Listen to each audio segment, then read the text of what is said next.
दोस्तों, ये भारत है, हमारा देश। और इस देश में हम लोग भिन्न भिन्न जातियों के, भिन्न भिन्न धर्मों के लोग रहते हैं। इसको इतनी आसानी से बिगाड़ा नहीं जा सकता। द कश्मीर फाइल्स मूवी को देखने के बाद लोगों में अलग तरह की प्रतिक्रिया देखी गई। एक फिल्म मनोरंजन का साधन हो सकती है, लेकिन एक फिल्म जिसे ये कहकर के बनाया जाए कि ये रियलिस्टिक मूवी है और फिर उसमें तथ्यों को छुपाया जाए, तो वो फिल्म नहीं, वो मनोरंजन नहीं, वो हथियार साबित हो सकती है। और ऐसा ही हुआ है। द कश्मीर फाइल्स को जब हम लोग रिसर्च कर रहे हैं, पढ़ रहे हैं उसके विषय में, उनके तथ्यों को जानने का प्रयास कर रहे हैं, उनके विश्लेषण लगातार देख रहे हैं, तब ये सुनने में आ रहा है, ये समझने में आ रहा है कि इस फिल्म में बहुत सारे तथ्यों को छुपाया गया है। तो नंबर एक, ये फिल्म तथ्यों पर आधारित फिल्म नहीं है, इसलिए इसे रियलिस्टिक मूवी का नाम नहीं दिया जा सकता।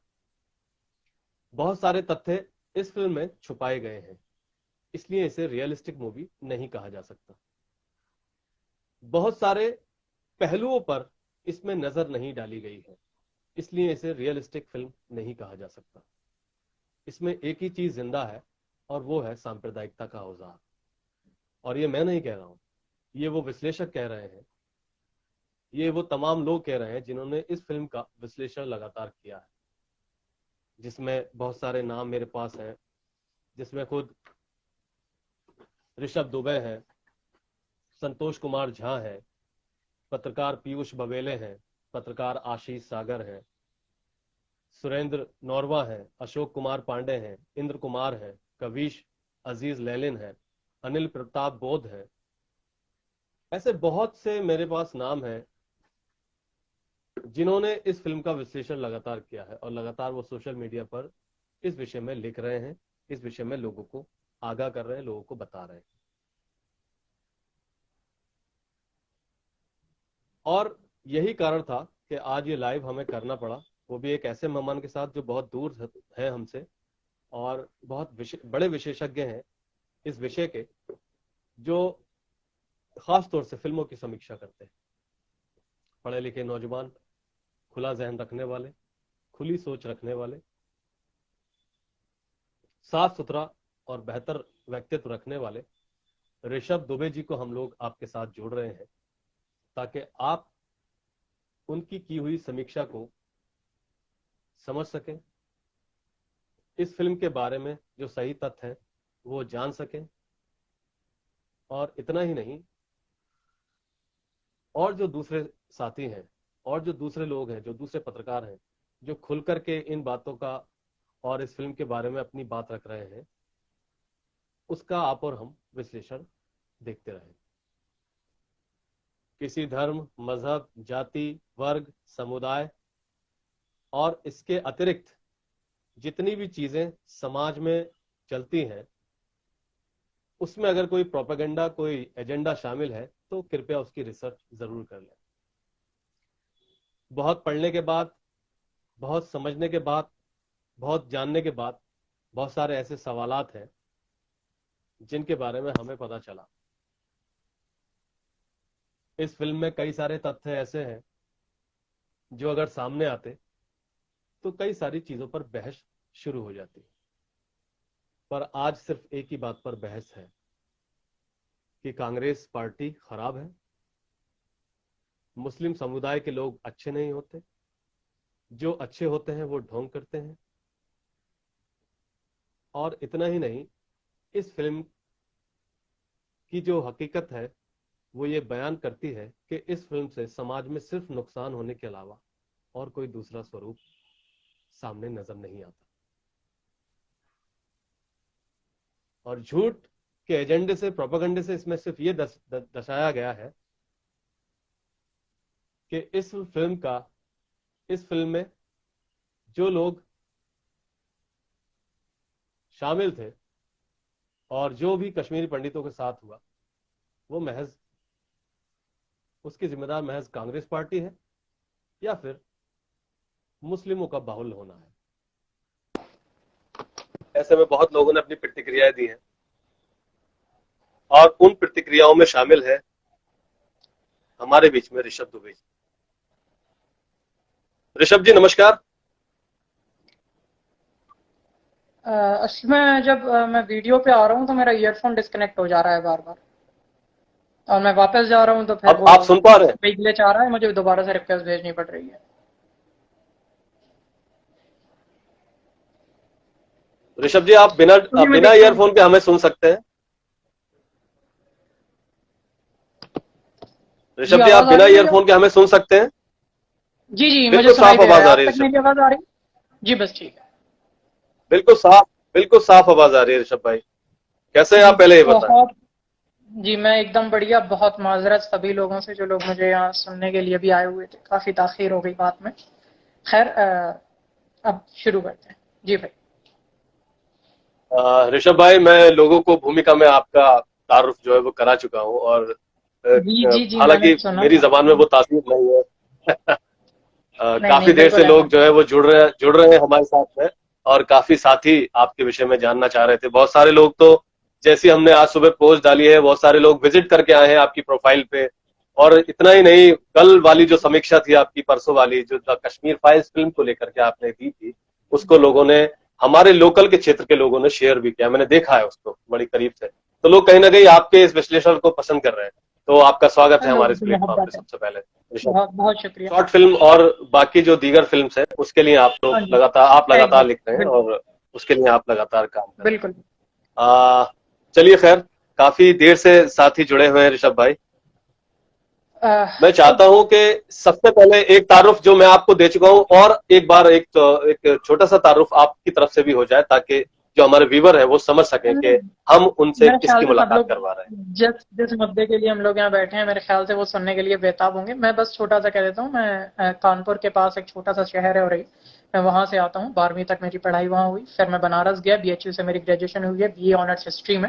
हिस्ट्री से मैंने स्नातक बीए करी हुए। और उसके बाद मैं, क्योंकि लिखने का पहले से बहुत शौक था, पढ़ने लिखने का शौक था, फिल्में देखने का बहुत शौक था, तो फाइनली फिर अब इसे प्रोफेशन में लाने का सोचा और अब लिख रहा हूँ लगातार। चलिए ऋषभ भाई, मैं सीधे मुद्दे पर आता हूं। जी कश्मीर को लेकर के एक फिल्म रिलीज हुई है जिसकी प्रतिक्रिया मैंने आपकी देखी है, जो समीक्षा के तौर पर जिसको आपने रखा है सभी के हवाले से। और जी द कश्मीर फाइल्स को लेकर के बहुत बड़ी बड़ी आवाजें अब उठने लगी हैं।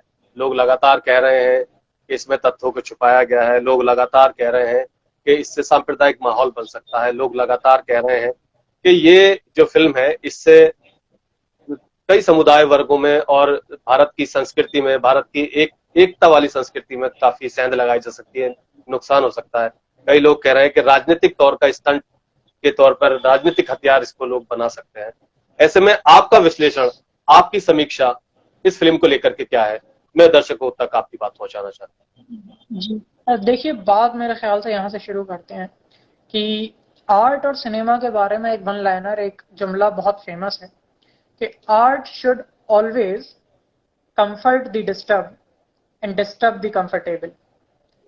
लेकिन जब आप ये फिल्म देख के बाहर आते हैं तो आप सिर्फ डिस्टर्ब होते हैं। आप भले इस तरफ के हों या उस तरफ के, अगर मैं इस भाषा में कहूं जो कि गलत है मेरे हिसाब से, इस तरफ और उस तरफ कुछ नहीं होता, हम सब एक तरफ हैं। अगर मैं इस तरह से कहूं कि इस तरफ और उस तरफ, तो आप दोनों तरफ के किसी भी लोगों को देख लें, वो सिर्फ डिस्टर्ब होके निकलेंगे। किसी को कोई कंफर्ट नहीं मिलने वाला है सिनेमा को देख के। क्योंकि कहा जाता है कि जो इत्मीनान से हैं उन्हें परेशानी होनी चाहिए, और जो परेशानी में हो उन्हें इत्मीनान मिलना चाहिए। आर्ट वो है। लेकिन यहाँ सिर्फ परेशानी मिलेगी। आप हूं। वाह वाह। आक्रोश के साथ सिनेमा से बाहर आएंगे। आप आपके अंदर एक आवेश होगा, एक गुस्सा होगा, एक पर्टिकुलर कम्युनिटी, एक पर्टिकुलर संप्रदाय के खिलाफ। क्योंकि लगातार, इसीलिए मैंने उस पोस्ट में लिखा जिसके बाद हमारी बातचीत हुई भाई, कि ये फिल्म अगर देखनी है तो सिर्फ थिएटर में देखिए। आप फिर ये पायरेटेड वर्जन या फिर बाद में ये नेटफ्लिक्स या कहीं पे भी आएगी, वहां पर मत देखिए पैसा खर्च करके। वाकई देखनी है, थिएटर जाइए। क्योंकि तब आप थिएटर में फिल्म के साथ साथ फिल्म का असर देख पाएंगे।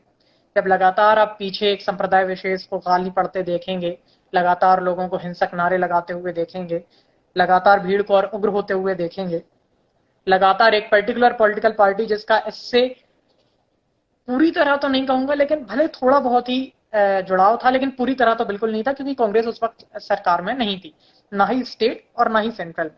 लेकिन लगातार सिर्फ एक पार्टी को गालियां पड़ती हैं और एक पार्टी की जय जयकार होती है, जो कि मेरी समझ के तो परे है, जिसका कोई दूर दूर तक कोई लेना देना नहीं है। बाकी हम फिल्म के अगर बारे में बोलें कि देखिए, फिल्म को मेरे हिसाब से 3 भाग में डिवाइड करें। पहले फिल्म को ये देख लें कि वो सिनेमा के तौर पे कैसी है, दूसरी तरफ फिल्म को ये देख लें कि फिल्म में झूठ क्या क्या है, और तीसरी तरह ये देख लें कि फिल्म में छुपाया क्या क्या गया है। क्योंकि फिल्म में एक डायलॉग है, मैं आपको बताता हूँ कि फेक न्यूज दिखाने से ज्यादा खतरनाक सच को छुपा ले जाना है। तो ये बात तो फिल्म पे भी लागू होती है। मुझे नहीं पता विवेक अग्निहोत्री ने फिल्म बनाने के बाद अपनी स्क्रीन में इस फिल्म को देखा होगा, और जब देखा होगा तो इस डायलॉग को सुनने के बाद उन्होंने शीशे में अपने आप को कैसे देखा होगा। ये क्योंकि आप जो डायलॉग, जो सबसे जबरदस्त डायलॉग है मेरे ख्याल से फिल्म का, आप उसी के साथ अन्याय कर रहे हैं, क्योंकि आपने बहुत सारे तथ्य छुपाए हुए हैं, आपने बहुत सारी चीजें छिपाई हुई हैं, आपने झूठ दिखाया हुआ है। सिनेमा के तौर पे कैसी है उस पर भी बात करेंगे।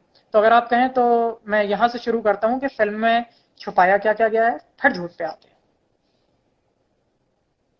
इससे पहले आप इस विषय को आगे बढ़ाएं, मैं ये चाह रहा हूं कि क्या क्या आपके नेटवर्क पूरे हैं, क्योंकि कभी कभी आवाज ड्रॉप हो रही है। ये बात बहुत ही इंटरेस्टिंग होने वाली है और ये बात बहुत ही जरूरी है दर्शकों तक पहुंचने के लिए। और ये इतनी अहम बात है कि अगर ये बात आज भी नहीं पहुंचेगी तो फिर इससे नुकसान होगा कहीं ना कहीं समाज का। क्योंकि जो लोग इस फिल्म को सिर्फ फिल्म के नजरिए से देख रहे हैं वो ठीक है, लेकिन जो लोग इस फिल्म को एक सबक के नजरिए से देख रहे हैं, उनका इस फिल्म को, इस वीडियो को और आज की इस बातचीत को देखना बहुत ज्यादा जरूरी है। क्योंकि वो तभी समझेंगे कि फिल्म फिल्म के तरीके से देखेंगे या फिल्म एक सबक की तरीके से देखेंगे जिससे वो कुछ सीखेंगे। तो मैं आपसे पूछना चाहूंगा ऋषभ भाई कि आप क्या, आपके जो मोबाइल नहीं, के जो नेटवर्क है, फोन मैं के जो वाईफाई, नेटवर्क है, वो मैं बिल्कुल मैं वाईफाई के नेटवर्क से अभी कनेक्टेड हूँ फिलहाल। आपको मेरी आवाज आ रही है साफ साफ? थोड़ी थोड़ी कभी कभी बीच में क्रैक हो जाती है, तो आप अपनी स्पीड को थोड़ा सा मध्यम रखेंगे तो शायद सब लोग सुन पाएंगे। जी, जी, आपने जो बात कही थी कि जरूर। पहले हम इस फिल्म को क्या ये समझ लेते हैं, वहां से आप शुरू।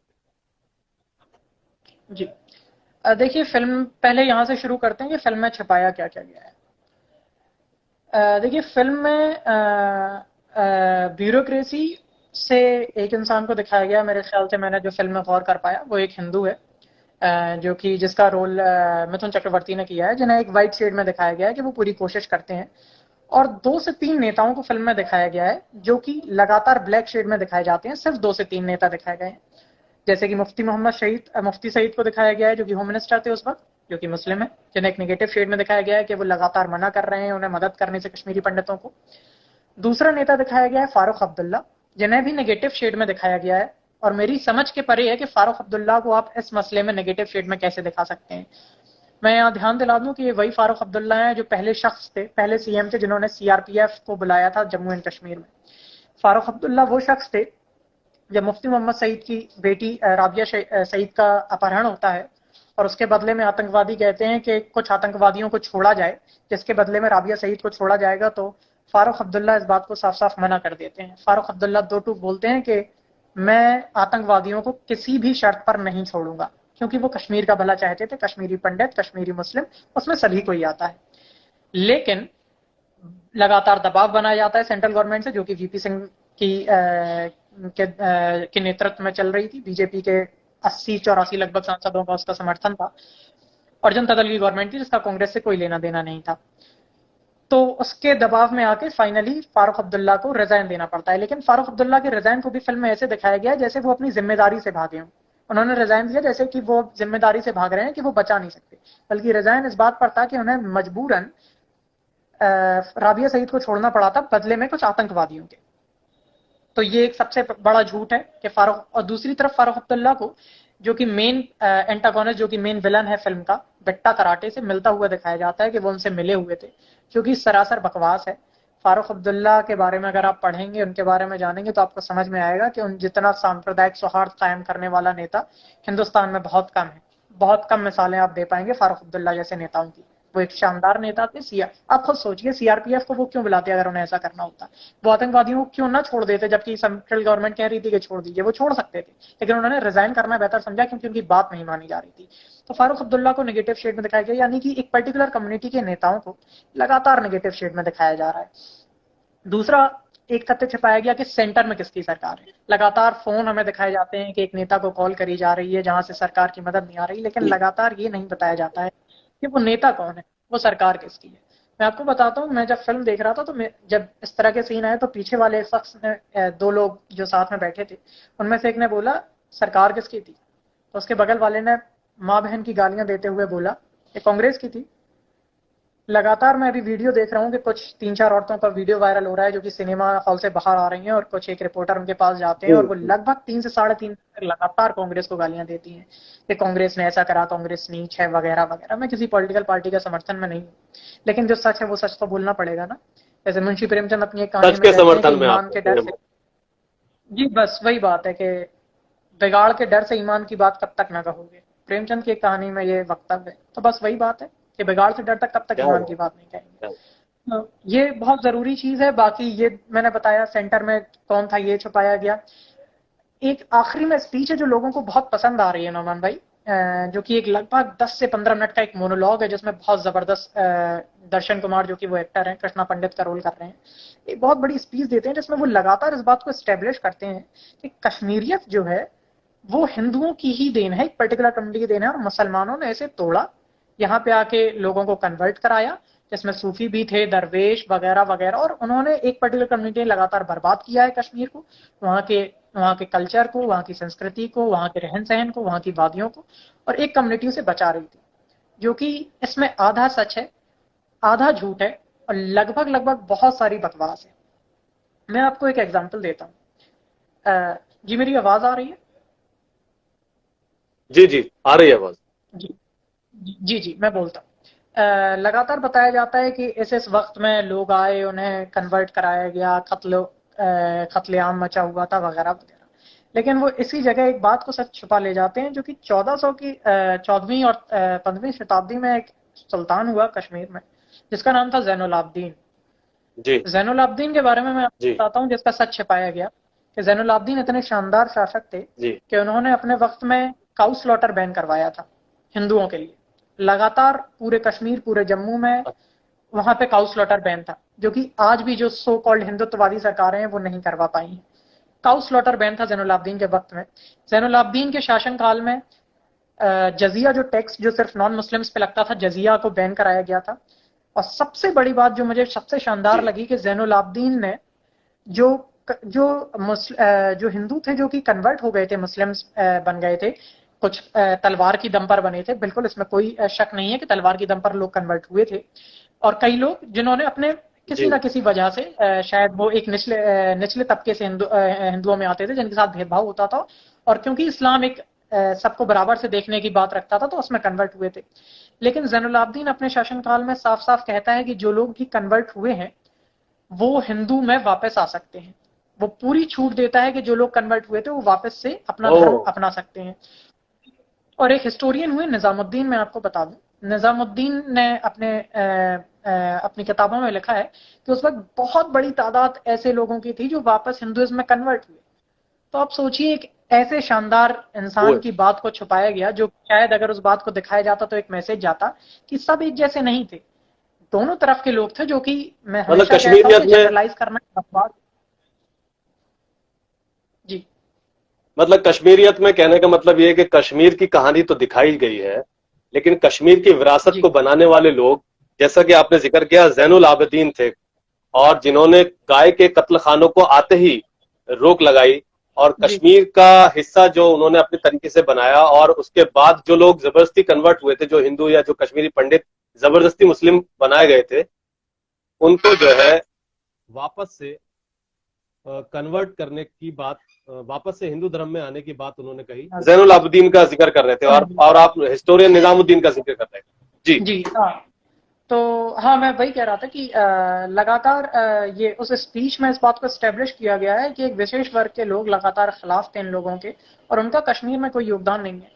लेकिन ये एक बकवास बात है मेरे हिसाब से। अगर आप आज खान पान से लेकर रहन सहन तक, कपड़े पहनने से लेकर जो भी एक बहुत जरूरी चीजें हैं, तो रोटी कपड़ा और मकान हम जो कह लें, तो इन तीनों जरूरी चीजों को अगर आप देखेंगे तो अगर हम जिस तरह से आज रहते हैं इसमें पूरी तरह से किसी भी एक कम्युनिटी का हाथ नहीं है। समझ रहे हैं ना आप? अगर कश्मीर में जो भी खान पान है, जो भी जी। संगीत है, जो भी रहन सहन है, जो भी संस्कृति है, उसमें एक मिलावट के साथ बनती है। संस्कृति कभी भी एक प्योरिस्टिक चीज होती ही नहीं है। अगर होती तो फिर हिंदुस्तान बिल्कुल। में सबसे ज्यादा आलू की सब्जी खाई जाती है, आलू पुर्तगाल से आया था। तो अगर आप इस बात पे आ जाएंगे कि क्या बात। प्योरेस्ट ये सिर्फ हिंदुओं ने कोई इस देश को बनाया है, इसकी संस्कृति बनाई है, तो एक पूरी बकवास है। हिंदुओं के पास कैंची नहीं थी, कैंची बाहर से आई, हम लोग लगातार एक पूरे कपड़े को लपेट कर रहते थे। लेकिन जब कैंची आई तो कैंची कट के बाहर से आई थी, कैंची से कपड़े के थान को काटा गया, उसके बाद सिला गया। तो ये अगर ना आती तो आप फिर वही लपेट के घूमते। तो ये प्योरिस्टिक थॉट है हर चीज को लेके, ये बहुत बकवास चीज है। कश्मीर जो आज है, वहाँ की प्रसिद्ध चीजें, जो खाने से लेके पहनने तक, लगातार संगीत, उसमें मुस्लिमों का भी बहुत योगदान है, हिंदुओं का भी बहुत योगदान है। तो इस तरह से कहना जो उस स्पीच में स्टैब्लिश करा जाता है कि ये सिर्फ एक कम्युनिटी कर रही थी और एक कम्युनिटी इसके खिलाफ थी, तो ये बकवास बात है। बाकी एक बहुत इंपॉर्टेंट चीज जो मैं समझता हूँ कि फिल्म में सबसे ज्यादा इंपॉर्टेंट है, कि फिल्म में जी। एक भी मुस्लिम कैरेक्टर को लिबरल नहीं दिखाया गया। 170 मिनट की फिल्म है, 10 से 15 सेकंड के लिए भी, 5 सेकंड के लिए भी एक भी मुस्लिम कैरेक्टर ऐसा नहीं आता है जो कि वाइट शेड में दिखाया गया हो, जो कि अच्छा हो, जो कि अच्छा दिखता हो, जो कि अच्छी बातें करता हो, जो कि कश्मीरी पंडितों के साथ में हो। ऐसा कोई भी कैरेक्टर नहीं दिखाया जाता। तो पहला सवाल आता है कि क्या ऐसा कोई कैरेक्टर था, क्या ऐसे लोग थे जो कश्मीरी पंडितों के साथ थे, जो जेकेएलएफ के विरोध में थे, जो कि बिट्टा कराटे के बातों में नहीं आ रहे थे? तो इसका जवाब साफ साफ है हाँ। एक नहीं, सैकड़ों हजारों लोग ऐसे थे। अगर ना होते तो मुझे बताइए, नेशनल कॉन्फ्रेंस के लीडर मोहम्मद यूसुफ हलवाई की हत्या क्यों की गई होती? मैं यहाँ जो फैक्ट दे रहा हूँ, मैं यहाँ पे पहले बता दूं कि ये सारे फैक्ट अगर आपको बहुत डिटेल में देखने हैं तो अशोक कुमार पांडे सर की एक किताब है, कश्मीर और कश्मीरी पंडित, उसे आप एक बार उसके थ्रू जाइए। इसकी और अगर वो ना देख अशोक पाए, अशोक पांडे जी अशोक की किताब है। जी जी, अशोक कुमार पांडे की किताब है कश्मीर और कश्मीरी पंडित। उसमें उन्होंने बकायदा दिया हुआ है कि कितने जी। सारे मुस्लिम उसी वक्त जब कश्मीरी पंडितों का विस्थापन हो रहा था, उन्हें मारा जा रहा था, तो उस वक्त उन लोगों को भी मारा गया था। और क्यों मारा गया था वो भी बकायदा किताब में दिया गया है। मैं थोड़ी सी कुछ बात रखता हूँ उसकी। मोहम्मद यूसुफ हलवाई जी। नेशनल कॉन्फ्रेंस, जो फारूक अब्दुल्ला की पार्टी थी, उसके लीडर थे, जी। उन्हें गोली मारी गई। तो पहला सवाल है कि वो तो मुस्लिम थे, उन्हें गोली क्यों मारी गई? उसके अलावा नेशनल कॉन्फ्रेंस और कांग्रेस के बहुत सारे एमएलए, एक्स मिनिस्टर्स को मारा गया। अब इसकी पूरी लिस्ट है, मैं बकायदा नाम के साथ आपको बता दूंगा, मैं कमेंट कर दूंगा, इसमें लगातार पूरी लिस्ट है। उसके अलावा रेडियो कश्मीर जो था, रेडियो कश्मीर के जो ऑफिशियल्स थे मुस्लिम्स, उन्हें मारा गया।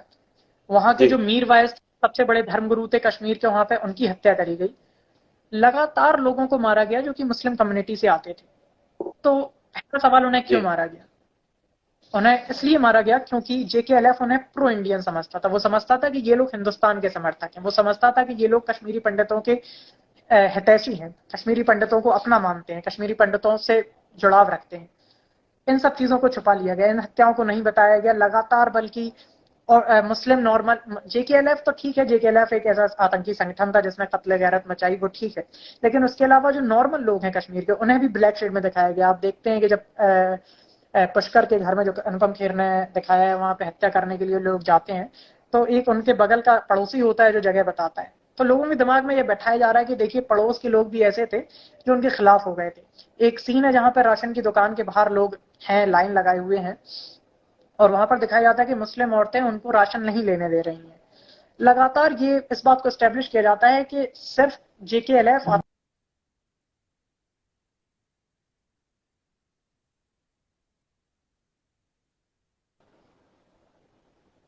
आपकी आवाज बहुत ड्रॉप होने लगी है।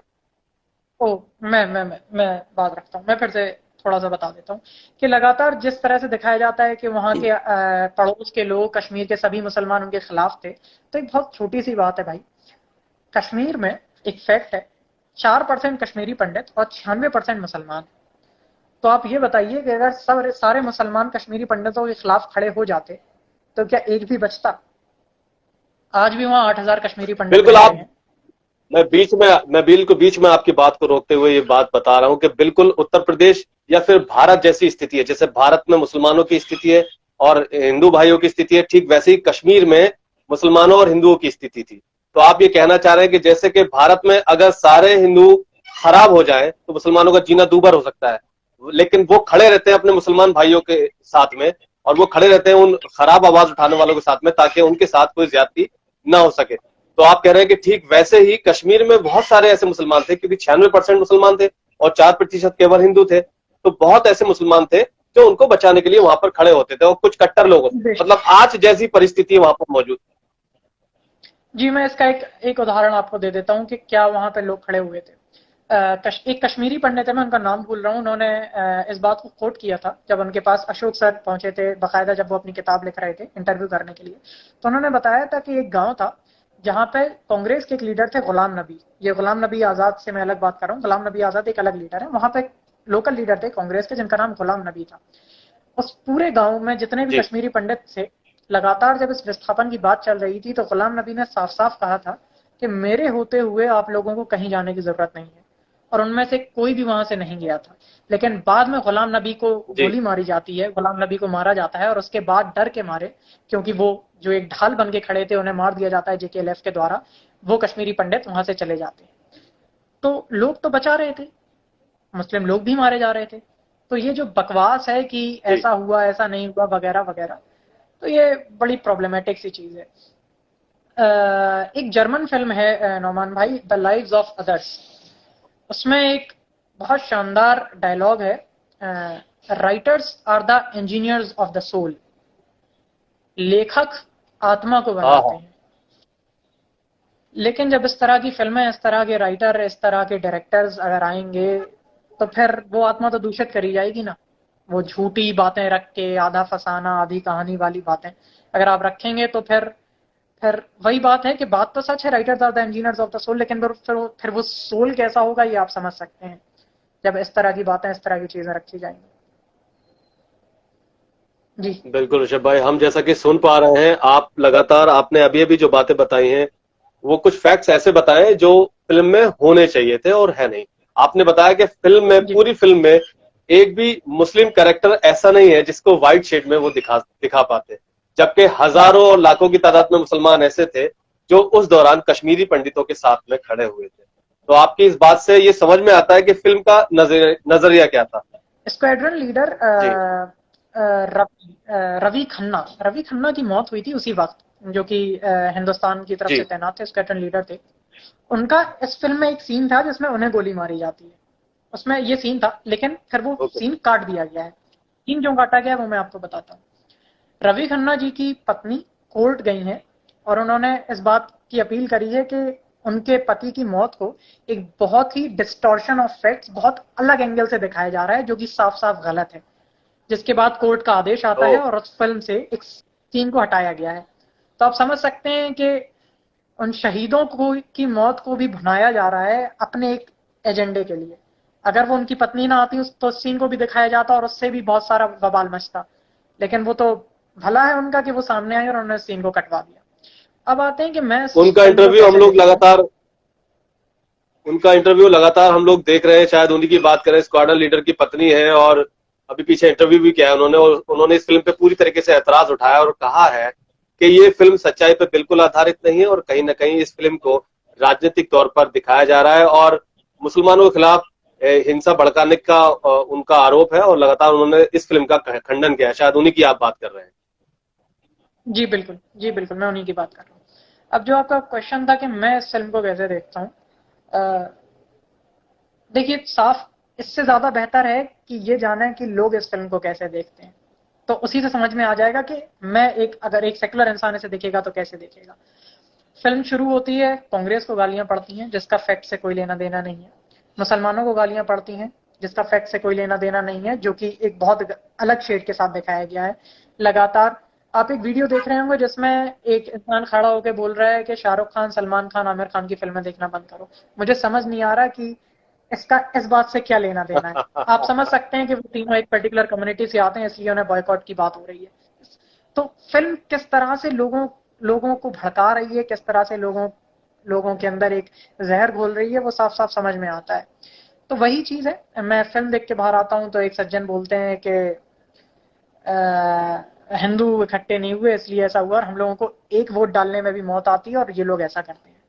तो आप समझिए दोनों निशाने उन्होंने साध लिए हैं। हम हिंदू इकट्ठा नहीं होते हैं और हमें एक वोट डालने में मौत आती है, और ये लोग ऐसा करते हैं। तो हमें एक वोट डालने में मौत आती है यानी कि हमें एक विशेष पार्टी को वोट डालने में मौत आती है जैसे हमें डालना चाहिए। तो जो उनका एजेंडा था वो साफ साफ रख रहे हैं, क्योंकि इसीलिए उन्होंने छुपाया कि सेंट्रल में किसकी मदद से सरकार बनी थी, किसकी सरकार बनी थी। तो वो सब चीजें साफ साफ समाज में देखी जा सकती हैं। बिल्कुल ऋषभ भाई, चूंकि आप एक राइटर हैं, एक स्क्रीन राइटर हैं, मैं आपसे एक बड़ा ही अच्छा सा सवाल पूछ रहा हूँ। और आप आत्मा को समझते हैं, जी एक लेखक की आत्मा को समझते हैं। अगर आप इस फिल्म को लिखते हैं और आपको कश्मीरी पंडितों का दर्द दिखाना होता और उनकी बयानगी जी दिखानी होती, उनका उनकी तकलीफ को बताना होता, उनका एहसास जो जी। उनको हुआ है 1990 में, जो उनका पलायन हुआ है उसको दिखाना होता, तो आप क्या लिखते हैं? आप ऐसा क्या करते कि कश्मीरी पंडितों का दर्द भी सामने आता और देश की सच्चाई भी लोगों के सामने आती? देखिए, इस बात सबसे पहली चीज, मैं बहुत ज्यादा ईमानदार रहता अपने काम को लेकर, बहुत ज्यादा ईमानदार। और मैं समझता कि फिल्म के साथ मैं हमेशा मानता हूं कि फिल्म एक बहुत पावरफुल माध्यम है लोगों को बदलने का, और खास तौर पे तब जब वो एक नेगेटिव पर्सपेक्टिव दिखा रहा हो। वो पॉजिटिविटी की बात करता है तो फिर भी बहुत कम लोग उससे इंस्पायर होते हैं, उससे मुतासिर होते हैं। लेकिन जब वो एक नेगेटिव बात करता है, जो कि वैसे भी एक नेगेटिव बात कहीं चल रही हो तो ज्यादातर लोग उसे सुनने में इंटरेस्टेड रहते हैं, पॉजिटिव बात को कम। तो ठीक सिनेमा के जी साथ भी है, जब वो एक नेगेटिव बात, नेगेटिव कॉनोटेशन के कोई बात करता है तो ज्यादा लोग मुतासिर होते हैं, जो कि बहुत गड़बड़ की चीज है। तो अगर मुझे मौका मिलता, हालांकि मैं अपनी औकात फिलहाल तो उतनी नहीं मानता जो एग्जाम्पल मैं देने वाला हूँ, हाँ, लगातार होलोकॉस्ट पर, लगातार नाजी कंसंट्रेशन कैंप्स, लगातार नाजियों और जीव्स के ऊपर बहुत फिल्में बनी हैं, लिस्ट भरी हुई है। The Schindler's list, the boy in stripe pyjamas, उसके बाद रोमियो जूलियट एंड डार्कनेस, उसके अलावा the pianist Roman ji Polanski की। ये सब फिल्में इन्हीं चीजों पर बनी हुई, जिसमें लगातार ऐसे दृश्य हैं जो आपको शायद बहुत परेशान करेंगे। लगातार एक कहानी कही जाती है कि एक कम्युनिटी द्वारा दूसरी कम्युनिटी को मारा जा रहा है, उसी कहानी पर बेस्ड है। लेकिन इनमें से किसी भी फिल्म को देखने के बाद आपको जी आक्रोश नहीं आता है। तो अगर मैं लिखता तो मैं कुछ ऐसा लिखता जिसमें फिल्म को फिल्म को देखते वक्त लोगों को रोना भी आता, लेकिन जब वो बाहर निकलते तो वो लड़ाई दंगे की नहीं, लेकिन बल्कि धार्मिक सौहार्द, एक पॉजिटिव मैसेज के साथ बाहर निकलते। मैं यहाँ पे, अगर आप इजाजत दें तो मैं कुछ फिल्म्स के आपको नाम गिनाता हूँ जो मेरा एक बहुत इंपॉर्टेंट, मैं समझता हूँ। जैसे हमने दो चीजों की बात कर ली, क्या छुपाया गया है, क्या झूठ दिखाया गया, जी बिल्कुल।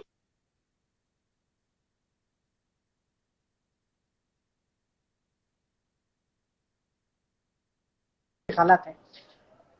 मैं कुछ अलग अलग भाषाओं की कुछ फिल्मों के आपको उदाहरण देता हूं जहां पे इसी तरह की ब्रूटल स्टोरीज दिखाई गई हैं, लेकिन फिर भी लोग जी परेशान होते हैं, लेकिन नफरत से नहीं भरते एक पर्टिकुलर कम्युनिटी के खिलाफ। मैं शुरुआत करता हूं, वेसारानाई करके एक फिल्म है जिसे इंग्लिश में इंटरोगेशन बोलते हैं, नेटफ्लिक्स पे मौजूद है। वेट्री मारान उसके डायरेक्टर हैं, तमिल फिल्म। उसमें पुलिस ब्रूटैलिटी पे बात करी गई है। लगातार 2-2.5 घंटे की फिल्म है जिसमें पुलिस की ब्रूटैलिटी, पुलिस के अत्याचार, पुलिस में किस तरह से करप्शन है, पुलिस किस तरह से लोगों को जबरदस्ती फंसाती है अपने एजेंडा के लिए, अपने काम निकालने के लिए। उसे पूरी तरह लगातार फिल्म में दिखाया गया, और कुछ सीन ऐसे हैं कि आपको आंखें बंद करनी पड़ जाएंगी, लगातार अत्याचार। लेकिन आप देखिए उस फिल्म को, जब फिल्म खत्म होगी तो आप हर पुलिस वालों को गंदी निगाह से नहीं देखेंगे। ये सिनेमा की पावर है कि बिल्कुल। आप कहानी कहते हैं, आप कहानी को पूरी ईमानदारी, सच्चाई के साथ कहते हैं, लेकिन बाद में जब फिल्म खत्म होती है हम्म, तो वो सच्चाई भी साथ रहती है, और जो साथ रहना चाहिए, यानी कि विवेक, रैशनैलिटी, लॉजिकल रहना, वो भी आपके साथ रहता है। आप कुछ बेहतर इंसान बन के बाहर निकलते हैं। ये भी बेटरी मारान की विसरानाई की बात। एक दूसरी फिल्म का मैं जिक्र करता हूं जिसका मैंने लिखा भी, द पियानिस्ट रोमन पोलांस्की की। ये इंग्लिश फिल्म है जी जिसमें जर्मन भाषा का भी डायलॉग्स हैं। इस फिल्म में रोमन पोलांस्की ज्यूज की बात करते हैं, जो कि यहूदियों को जिस तरह से गैर यहूदी जर्मनी और पोलैंड वगैरह से भगाते हैं, उन्हें मारते हैं लगातार। इस फिल्म में उसी तरह के सीन्स हैं जैसे कश्मीर फाइल्स में है। लेकिन फिर भी जब आप फिल्म देख के बाहर जी आते हैं तो आप हर गैर यहूदी से नफरत नहीं करते, क्योंकि फिल्म इस तरह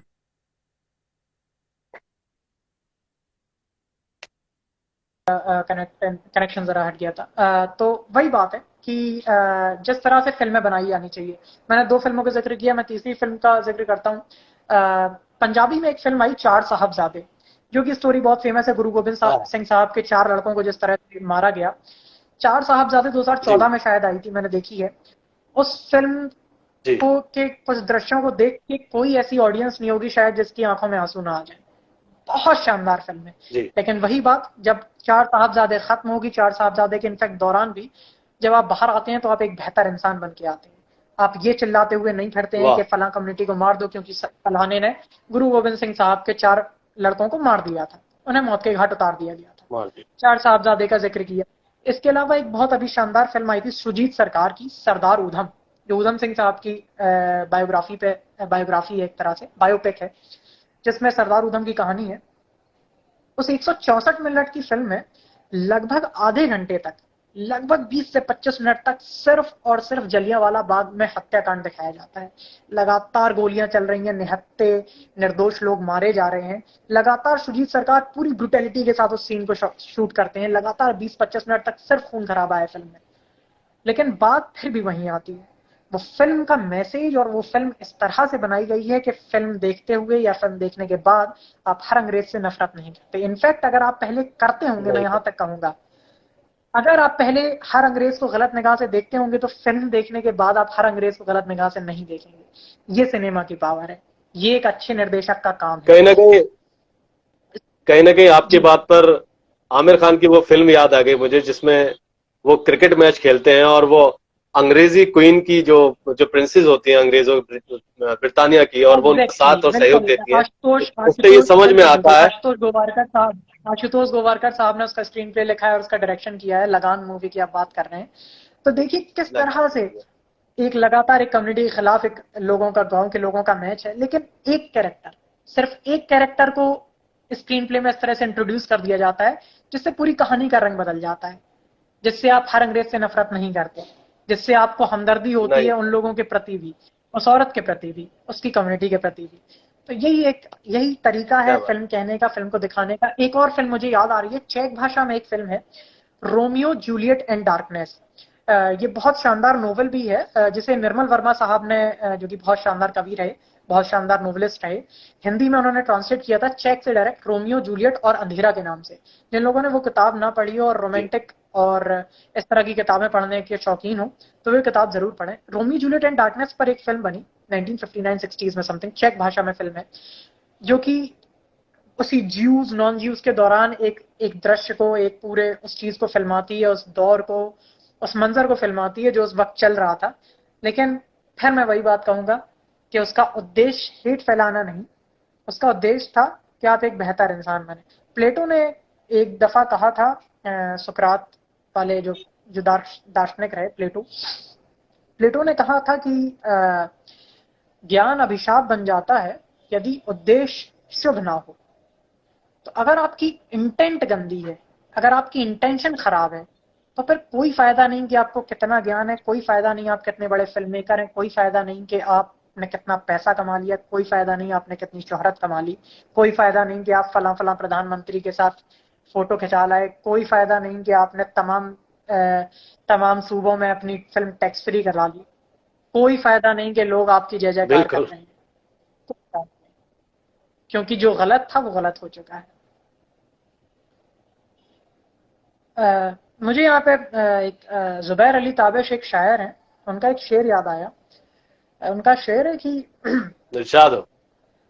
ईंटों को आपस में मिलाने वाला शख्स, ईंटों को आपस में मिलाने वाला शख्स असल में एक दीवार खड़ी करने वाला है। तो जो हम क्या देखते बात। हैं ना कि लग रहा है कि हिंदुओं को जोड़ने की बात हो रही है, तो ये जो ईंटों को मिलाया जा रहा है ये किसी पॉजिटिव चीज के लिए नहीं, ये हिंदुओं में जो गलत चीजें हैं उसे खत्म करने के लिए नहीं, ये हिंदुस्तान को आगे बढ़ाने के लिए नहीं, ये एक दीवार खड़ी करी जा रही है जो कि बहुत गलत चीज है। दो धर्मों, दो संस्कृतियों, दो ऐसी तहजीबों के लिए जिन्हें हम गंगा जमुनी तहजीब के नाम से जानते हैं, ये दीवार ढहनी चाहिए, बेहद जरूरी है। बहुत शानदार तरीके से आपने कई उदाहरणों के साथ अपनी ये बात रखी, लोगों को जरूर समझ में आई होगी। और यकीनी तौर पर आपकी एक बात मुझे बहुत अच्छी लगी, खासतौर से उन फिल्मों के उदाहरण से दर्शक जरूर समझ पाए होंगे, खासतौर से वो दर्शक जरूर समझ पाए होंगे जो इस फिल्म को देख करके इस असमंजस में है कि वो कहें तो क्या कहें। क्या ये कहें कि मुस्लिम खराब है, क्या ये कहें कि ये कहानी सच्ची है, क्या ये कहें कि हम हमारे साथ ऐसा क्यों हुआ, क्या ये कहें कि कश्मीरी पंडितों के साथ ये अन्याय का कारण क्या है? वो अन्याय के कारण क्या कुछ भी हो, लेकिन ऋषभ दुबे की बातों से एक बात तो समझ में आती है कि 1947 में 1947 से, यानी कि 1857 से लेकर 1947 तक लड़ी अंग्रेजों की भारतीय क्रांतिकारियों के साथ में वो लड़ाई इस बात की दलील है कि हमें तमाम अंग्रेजों से नफरत नहीं करनी चाहिए। तमाम अंग्रेज हमारे ऊपर जुल्म ढाते रहे, जो भारत में आए, जो भारत में शासन करने के लिए आए, लेकिन ऐसे तमाम अंग्रेज हैं इस पूरी दुनिया में जिन्होंने ये भी कहा कि भारत को आजाद करने में हम उनके साथ हैं। वो तमाम अखबार, the times of India, the times of, और बहुत सारे न्यूयॉर्क में छपते थे, मैक्सिको में छपते थे, और विदेशों में बहुत सारे अखबार छपते थे जिनमें भारतीयों की खबरें छपी जाती थी। और सारे अंग्रेज, इस बात के लिए सिर्फ हम तमाम अंग्रेजों से नफरत नहीं कर सकते कि उन्होंने हमारे हजारों क्रांतिकारियों को जलियांवाला बाग में शहीद किया, चौरी चौरा में शहीद किया, या इसके अलावा जो पूरी दुनिया में जो कांड और जो पूरी दुनिया में जो मिसालें हैं, जो भारत के 1857 के पहले क्रांति के पहले युद्ध में शहीद किया, तो इसका मतलब ये नहीं कि हम तमाम लोगों से नफरत कर सके। और यहाँ तो फिर बात अलग है, जो कश्मीरी पलायन है उनके सवालों पर अगर विश्लेषण की बात होगी तो वो किन्हीं अन्य तथ्यों पर होगी। यहाँ तो हम लोग समीक्षा कर रहे हैं द कश्मीर फाइल्स की, उस फिल्म की, कि इस फिल्म में अगर ऐसा है तो क्यों है। सिर्फ इतनी बात है कि अगर एक फिल्मकार, एक फिल्म छायाकान अगर इस फिल्मों को ठीक ढंग से बनाता तो उस फिल्म की सच्चाई क्या होनी चाहिए थी, उसमें क्या क्या तथ्य होने चाहिए, ये बात कहीं ना कहीं दुबे जी रख रहे थे। लेकिन अगर आप कश्मीर मशहूर के विषय पे इतिहासकार बात करेंगे तो उन्होंने एक बात, जरा सा टुकूंगा नुमान भाई।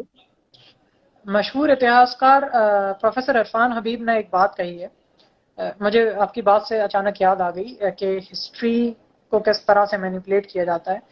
उनका एक कोट है इरफान हबीब साहब का कि तारीख हमेशा से सियासत का पहला शिकार रही है, हिस्ट्री हमेशा से पॉलिटिक्स का पहला टारगेट रही है। और वो इस फिल्म में हम साफ साफ देख सकते हैं किस तरह से पॉलिटिक्स की वजह से एक विशेष पॉलिटिक्स को समर्थन करने के लिए, एक विशेष पार्टी के खिलाफ जाने के लिए किस तरह से हिस्ट्री को मैनिपुलेट किया जाता है और लोगों के सामने परोसा जाता है। जी आप कुछ कह रहे थे।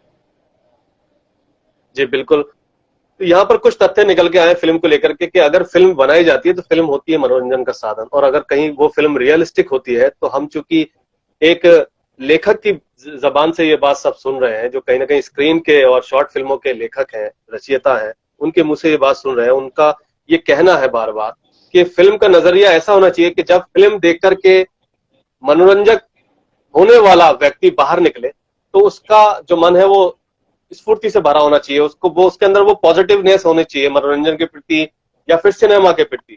लेकिन कुछ फिल्में या कुछ चीजें जो प्रोपागेंडा और एजेंडा के तौर पर बनाई जाती हैं तो वो सिर्फ कम्युनिटी का नुकसान करती है। उन्होंने बताया, ऋषभ जी का कहना है लगातार के उनके जो फैक्ट है उनके आधार पर बहुत सारे मुसलमान ऐसे थे जो कश्मीरी पंडितों के पलायन पर उनका साथ, कश्मीरी पंडितों के साथ खड़े थे, उन पे हो रहे जुल्मों पर कश्मीरी पंडितों के साथ खड़े थे। क्या कोई सिंगल वन रोल भी ऐसा नहीं था मुस्लिम कम्युनिटी का जो इस फिल्म में दर्शाया जा सकता था कि भाई a single person of Muslim was good in this film?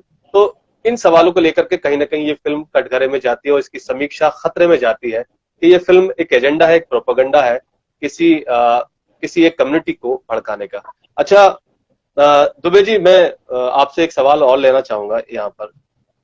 जी अभी उत्तर प्रदेश में चुनाव होके गुजरे हैं, आखिर क्या तैयारी है जी जो इस फिल्म को पेश किया गया और फिल्म जगत को बदनाम करने का काम किया गया? क्या लगता है आपको, आपके हिसाब से क्या लगता है? देखिए मेरे हिसाब से पूरी कोशिश की गई होगी कि इस फिल्म को चुनाव के पहले रिलीज कराया जा सके, लेकिन जो वजह मुझे समझ आती है कि जो नहीं कराया, शायद नहीं करवा पाए, उसकी शायद एक दो वजह शायद हो सकती हैं कि उस वक्त कुछ बड़ी फिल्में, कुछ कॉमर्शियल फिल्में उस वक्त आ रही थी जिनके सामने शायद एक कंपटीशन शायद शायद बढ़ जाता और पैसे ना बन पाते। पैसा एक इम्पॉर्टेंट चीज है, अगर फिल्म बनाने में पैसा लगता है, इसे पॉजिटिव तरह से भी देखें तो जाहिर सी बात है हर फिल्म मेकर चाहता है कि उससे उसकी कमाई हो वगैरह वगैरह। तो गंगूबाई काठियावाड़ी, झुंड वगैरह वगैरह कुछ फिल्में उसके पहले आई हुई थी जिसमें कुछ बड़े स्टार्स थे जिन्हें लोग देखना पसंद करते हैं।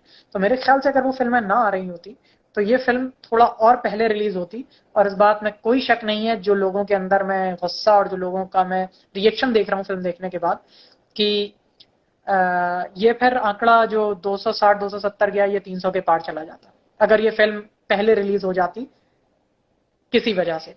बाकी अभी आई है तो जाहिर सी बात है ये 2024 में, अभी फसल बोई गई है, 2024 में काटी जाएगी।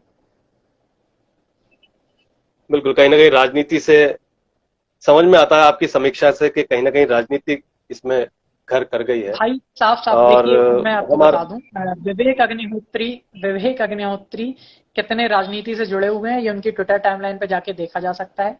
कौन लोग उनके ट्वीट रिट्वीट करते हैं, किन लोगों के ट्वीट वो शेयर करते हैं, किस तरह की खास आइडियोलॉजी की बातें वो करते हैं।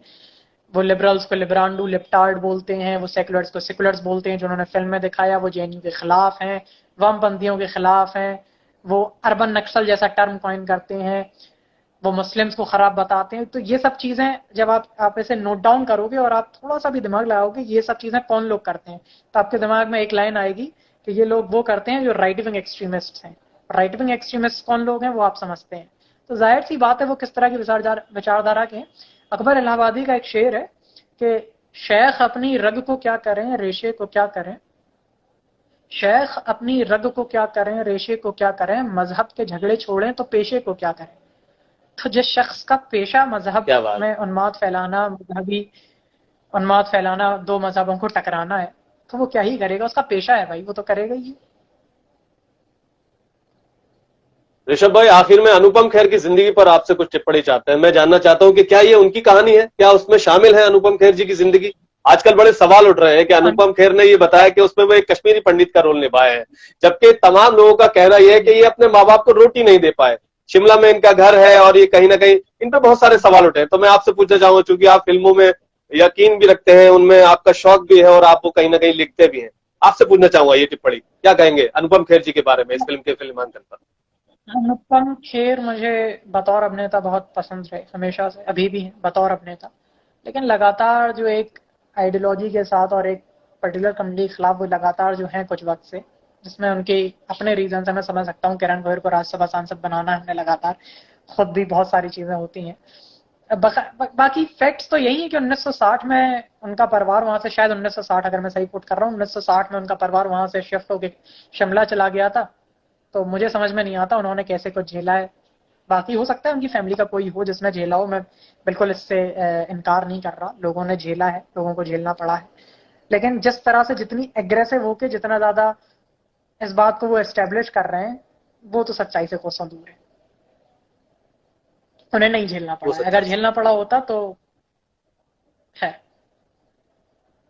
बिल्कुल, बहुत लंबे समय से फिल्म जगत में काम कर रहे हैं, बॉलीवुड में बहुत लंबे समय से काम कर रहे हैं, शिमला भी रहे हैं और कई मकान उनके यहाँ पर माने जाते हैं। और आपने कहा कि 1960 के दशक में या उस समय आसपास वो कश्मीर से लौट करके आ चुके थे।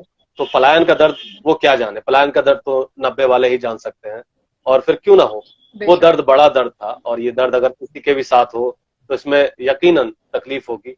और मेरी जो भावनाएं है वो कश्मीरी पंडितों के साथ बिल्कुल है। और मैं तो चाहता हूं कि भारत में कोई भी कश्मीरी पंडित ना हो पाए, कोई भी ऐसा व्यक्ति ना हो पाए जिसे अपने गांव, कस्बा, मोहल्ला, जगह सिर्फ इसलिए छोड़नी पड़े क्योंकि वहां पर धार्मिक उन्माद है, वहां पर सांप्रदायिकता है, वहां पर जहर है, वहां पर लोगों को नहीं बल्कि धर्मों को सल्यूट करते हैं, सलाम करते हैं, उनको प्यार करते हैं। तो ऐसा किसी के भी साथ ना हो। अगर ये हो रहा है तो फिर ये भारत नहीं है, फिर ये कहीं ना कहीं वो भारत का वो टूटा हुआ हिस्सा है जिसको करीब 200 साल में तोड़ने का प्रयास करते करते तोड़ा गया है। और मुझे यकीन है कि अगर भारत ना होता, कोई और मुल्क होता, तो अब तक इसमें इतनी बड़ी तादाद में टूट हो चुकी होती तो कि शायद पूरे विश्व में इसकी आवाज होती और ये टूट कर बिखर चुका होता। अगर ऋषभ दुबे जैसे साथी, और मैं बताऊं आपको कि चाहे वो ऋषभ दुबे हो, चाहे संतोष कुमार झा हो, चाहे पीयूष बबेले हो, चाहे आशीष सागर हो, सुरेंद्र नोरवा हो, अशोक कुमार पांडे हो, इंद्र कुमार हो, अनिल प्रताप बौद्ध जी हो, या इसके अलावा और भी सैकड़ों ऐसे हिंदू या गैर मुस्लिम साथी जिन्होंने अभी भी द कश्मीर फाइल्स को लेकर के आवाज बुलंद की, आवाज उठाई और उसकी निगेटिव प्रतिक्रिया और क्रिया दिखाई कि ये फिल्म कभी भी सच इसलिए नहीं हो सकती क्योंकि इस फिल्म में अगर एक भी मुस्लिम कैरेक्टर अच्छा नहीं था तो इसका मतलब ये नहीं हो सकता कि फिल्म साफ सुथरी होगी। इसका मतलब ये फिल्म एक एजेंडा है, एक प्रोपेगेंडा है। और जो लोग दर्शक हैं इस फिल्म को देख रहे हैं, उनके विषय में, उनके बारे में दुबे जी ने स्पष्ट कहा है कि फिल्म का काम होता है मनोरंजन करना, और इस फिल्म में मनोरंजन नहीं है। इस फिल्म में जाति विशेष, धर्म विशेष, समुदाय विशेष और पार्टी विशेष को टारगेट करके अंत में और शुरू में और आखिर में, पूरे आखिर तक उसको गाली देने का और गाली मिलने की तैयारी पूरी की गई है, और वो उसमें कहीं ना कहीं सफल हुए हैं। ये विश्लेषण सिर्फ इसीलिए था और ये समीक्षा सिर्फ इसीलिए थी कि हम उन फिल्मांकन करने वालों से, कहानी लिखने वालों से और कहीं ना कहीं खुली सोच और जहन रखने वालों से चर्चा करके अपने दर्शकों तक इस फिल्म की समीक्षा पहुंचा दें कि इसमें कितनी सच्चाई है, जिसे ये कहा जा रहा है कि the Kashmir files, a real story of Kashmiri Pandit. तो आखिर में चलते चलते ऋषभ दुबे जी से उनका अंतिम कमेंट ले लेते हैं कि वो हमारे दर्शकों से इस फिल्म के विषय में आखिर बात उनके लिए क्या कहना चाहेंगे, जो लगातार खराब कमेंट इस लाइव चर्चा पर भी ऋषभ दुबे जी के लिए या मेरे लिए या लगातार किसी और विषय के लिए कर रहे हैं। उनके लिए वो आप क्या कहना चाहेंगे, ये आखिर में करते हुए चले, उसके बाद फिर विदा लेंगे आपसे। भाई मैं फिल्मों का शौकीन हूँ, तो मुझे फिर बस इसका जवाब वहीं से दे देता हूँ। एक फिल्म आई थी स्वीट स्मेल ऑफ सक्सेस 1957 में। उसमें एक घर है जिसमें एक भाई है, एक बहन है, उसके अलावा उनके माँ बाप नहीं है। भाई बेहद प्रेम करता है अपनी बहन से, लेकिन वो एक बहुत बड़ा लेखक है, एक अखबारों में उसकी बहुत चलती है। वो इतना पढ़ा जाता है कि शायद वो अमेरिका के प्रेसिडेंट के चुनाव को भी इन्फ्लुएंस कर सकता है, वो इतना पढ़ा जाता है। वो एक बहुत इन्फ्लुएंशियल आदमी है। उसकी बहन जो है वो एक दूसरे लड़के से प्रेम करने लगती है, जैसे वो उसका जो भाई है वो नहीं चाहता। वो भाई उस लड़के का वो भाई अपनी बहन से बहुत प्रेम करता है, बहुत अच्छे से रखता है, अच्छे से रहता है, लेकिन क्योंकि वो उस प्रेम को नहीं पचा पाता, उसके साथ नहीं दे पाता, वो उस लड़के को मरवा देता है। बाद में जब नायिका को ये पता चलता है, तो वो जब फिल्म यहाँ खत्म होती है कि वो गेट खोलती है और वो गेट से बाहर जाने लगती है, तो वो एक लाइन बोलती है जहाँ फिल्म खत्म होती है। वो अपने भाई से बोलती है, I don't hate you, I pity you. मैं आपसे नफरत नहीं करती, मुझे आप पे तरस आता है। तो मुझे इन लोगों से कोई नफरत नहीं है, कोई गिला शिकवा नहीं, मुझे इन पे तरस।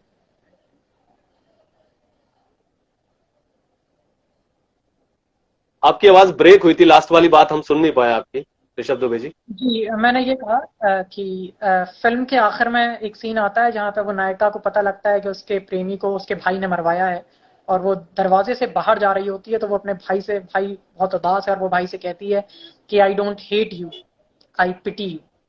मैं आपसे नफरत नहीं करती, मुझे आप पर तरस आता है। तो इन लोगों पर मुझे तरस आता है, मैं नफरत नहीं करता इनसे, जो ये तो लगातार गाली वगैरह वगैरह।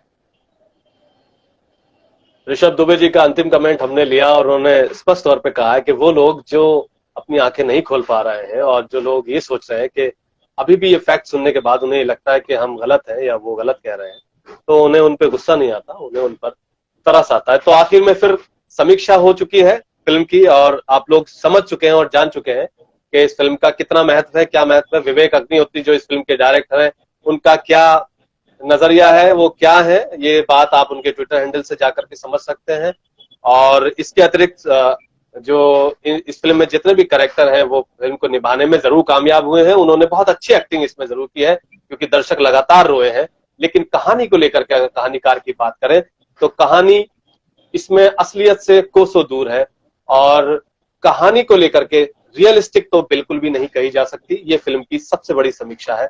इसमें जितने भी कैरेक्टर्स को खराब या सही दिखाया है उसमें 10% ही सच्चाई है, बाकी 90% इसमें सब कुछ फेक है, झूठ है। तो रियलिस्टिक होने का ये दावा फैक्टम पर दुबे जी के साथ में और भी कई एनालिसिस और कई किताबों को पढ़ने के बाद में हम ये कह रहे हैं आपसे कि ये फिल्म कहीं से भी रियलिस्टिक नहीं है। इसलिए अपनी प्रतिक्रिया को समान रखें, फिल्म को बस फिल्म के नजरिए से देखें, समाज को तोड़ने का काम न करें। तो आप बने हुए थे फैक्टम पर। ऋषभ दुबे जी, आपका बहुत बहुत आभार कि आप हमारे साथ बने, और मुझे उम्मीद है कि आपको भी जुड़ करके और आपको भी सच्चाई बयां करके जरूर अच्छा लगा होगा। कहीं ना कहीं हमारा एक बहुत छोटा सा प्लेटफॉर्म मुझे है और बहुत उस पर अच्छा लगा। आपने लोगों हमारी ने दावत सुना, को उनका बहुत शुक्रिया। जी, जिन लोगों ने सुना आपने उनका हमारी बहुत दावत को शुक्रिया, जो लगातार कबूल किया, इस पर मैं लोगों ने आपका वेट बहुत किया आभार उसका। आभार व्यक्त करता हूँ। बहुत शुक्रिया। बहुत बहुत शुक्रिया आपका समय देने के लिए। आगे फिर कभी आपसे बात होगी किसी और विषय पर। बहुत बहुत धन्यवाद। तो ये थे हमारे साथ ऋषभ दुबे जी, जिनको आप सुन रहे थे। और इस फिल्म की समीक्षा जो आपने सुनी है, वो कहने का मतलब साफ है कि समीक्षा में अगर आप समीक्षक बनेंगे तो समीक्षा फिर कुछ पढ़ के होती है। इसमें मैं एक किताब का नाम आपको बता देता हूं। अगर आपको कश्मीर पर किताब पढ़नी है, खासतौर से वो लोग पढ़ लें जिनको कश्मीरियों का दर्द समझना है, कश्मीरी पंडितों का दर्द समझना है और कश्मीर की सच्चाई जाननी है, तो इसमें अशोक कुमार पांडे जी की एक किताब है। वो भी पांडे हैं, अशोक कुमार पांडे जी की एक किताब है, कश्मीर और कश्मीरी पंडित। मैं फिर बता रहा हूं, ये किताब आपको अमेजोन पे मिलेगी, कश्मीर और कश्मीरी पंडित, अशोक कुमार पांडे जी की ये किताब है। इसको आप जरूर पढ़िए और बहुत सारे फैक्ट्स आप चेक करके इसकी सच्चाई और इसकी हकीकत से वाबस्ता हो सकते हैं। तो फैक्टम के दर्शकों का धन्यवाद जो हमारे साथ जुड़े रहे, बने रहे।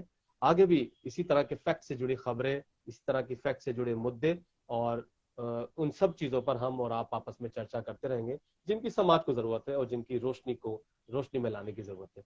जय हिंद, जय भारत, धन्यवाद।